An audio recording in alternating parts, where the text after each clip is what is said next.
बिस्मिल्लाहिर्रहमानिर्रहीम। फरमान मुस्तफ़ा सल्लल्लाहु तआला अलैहि वसल्लम, जो मुझ पर एक बार दुरूद पाक पढ़ेगा अल्लाह पाक उस पर 10 रहमतें भेजता है। सल्लल्लाहु अलल हबीब सल्लल्लाहु अलैहि वसल्लम। मुस्कुराना अज़ीम सुन्नत मुबारक रशद अतारी न्यू रूहानी इलाज लेकर पेश खदमत एक वजीफ़ा लेकर आया हूँ और इधर पागलपन का इलाज एक सुन्नत मुबारक है, उस पर अमल करने से इंशाअल्लाह गुर्बत भी दूर होगी, इधर पागलपन भी दूर होगा।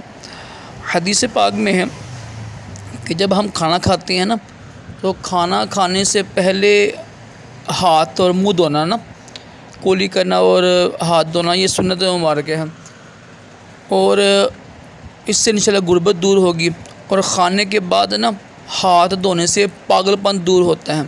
हदीस पाक है, इसका मैं हवाला भी ऊपर लिख दूँगा, हदीस का नंबर भी लिख दूँगा इंशाअल्लाह। तो कोशिश करें इस हदीस पाक पर अमल करें, इंशाअल्लाह गुर्बत भी दूर होगी, फाका भी नहीं आएगा इंशाअल्लाह और पागलपन भी दूर होगा। लेकिन सुन्नत की नीयत से ना ये अमल कीजिएगा ना कि, और ये तमाम नबियों की सुन्नत मुबारक है ना, खाना खाने से पहले हाथ मुँह धोना, ये तमाम नबियों की सुन्नत है। अल्लाह पाक हम सब को भी तमाम जिस्मानी रूहानी बीमारियों से महफूज रखे, दोनों जहानों की भलाइयाँ अता करे। सल्लु अलल हबीब सल्लल्लाहु अलैहि मुहम्मद सल्लल्लाहु अलैहि वसल्लम।